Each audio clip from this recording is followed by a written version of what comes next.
நேற்றைக்கு ஒரே நாள் மிக முக்கியமான நாளாக மக்கள் நீதி மய்யம் தலைவர், நாடாளுமன்ற உறுப்பினர் நம்மவர் கமல்ஹாசன் அவர்களுக்கு திகழ்ந்திருக்கிறது. நேற்றுக்கு என்னென்ன நிகழ்வுகள்லாம் பார்த்தோம் அப்படின்னா, மிக முக்கியமானதாக நம்மவர் கமல்ஹாசன் அவர்கள் இந்திய பிரதமர் மோடி அவர்களை சந்திச்சு கீழடி விஷயமாக அவர்கிட்ட வலியுறுத்தினாரு. ஏன்னா கீழடியுடைய தொன்மையை நம்ம பறைசாற்றணும், தமிழகத்தினுடைய பல பிரச்சனைகளையும் அவர்கிட்ட எடுத்து சொல்லி அவங்க விவாதிச்சிருக்காங்க. அது நம்பர் 1. நம்பர் 2, நேற்று முன்னாள் முதல்வர் திமுக தலைவர் கலைஞர் கருணாநிதி அவர்களுடைய நினைவு நாள். அந்த நினைவு நாள் தொடர்பாக டெல்லியில அவங்க கட்சி நாடாளுமன்ற உறுப்பினர்களோட சேர்ந்து கமல்ஹாசன் அவர்களும் அந்த நினைவு அஞ்சலி செலுத்தியிருக்காரு.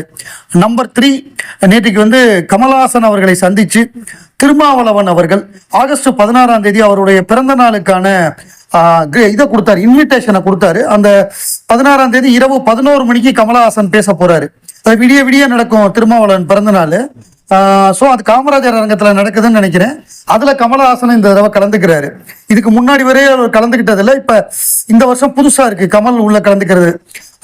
ஸோ அது ரைட்டு, அது அவர் யோசிச்சு தான் முடிவு எடுத்திருப்பாரு. அது ரொம்ப நேரம் இல்லாமல் அவர் பேசி முடிச்சுட்டு கிளம்பிட்டாருன்னா நல்லா இருக்கும்.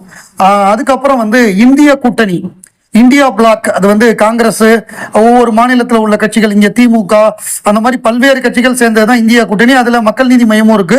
ஏன்னா ராகுல் காந்தியோட பாரத் ஜோடோ யாத்ரா அதனுடைய 100வது நாள் அதுல கமல்ஹாசன் கலந்துகிட்டு ஸ்பீச் கொடுத்தாரு.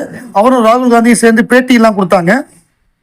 அந்த நிகழ்வு இது எல்லாமே ரொம்ப பிரமாதமா ஒரே நாள்ல சிக்ஸர் அடிச்சிருக்காரு. அதாவது கலாநிதி மாறன் பேசும்பொழுது, சூப்பர் ஸ்டார் ரஜினிகாந்த் போன் பண்ணா சிஎம்லாம் எடுப்பாங்க, பிரைம் மினிஸ்டரே போன் எடுப்பாருன்னு சொன்னாரு.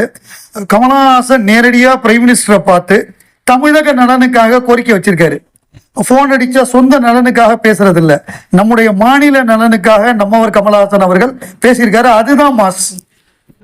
டாக்டர் லில்லிபுட், அவருக்கு 74 வயசாகுது. ஒரிஜினல் பேரு ஃபரூக்கி.